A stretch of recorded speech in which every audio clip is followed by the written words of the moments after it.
การที่สวนวันนี้วันที่28มิถุนายน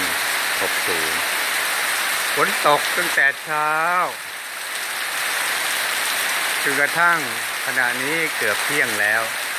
ก็ยังตกไม่หยุดเลยแต่อากาศเย็นสบายนะอากาศเย็นสบายเราก็เลยใช้ชีวิตอยู่บนบ้านนะแล้วมีผลไม้ทานไม่ขาด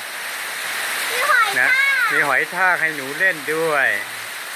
แล้วก็โอ้โห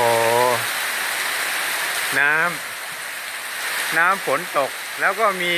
น้ำตกให้ชมด้วยนะครับน้ำตกนี้ชื่อน้ำตกดังใจต้องดูสิครับ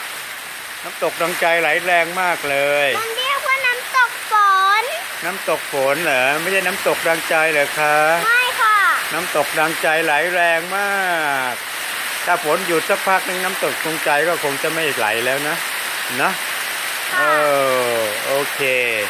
มันเป็นอะไรที่ไม่ธรรมดานะเนี่ยแค่น้ำมันไหลแรงเรามีผลไม้ทานสบายมาก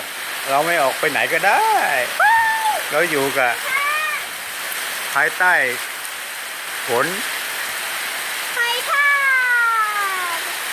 เรามีของทานไม่ต้องห่วงนะครับสวัสดีครับ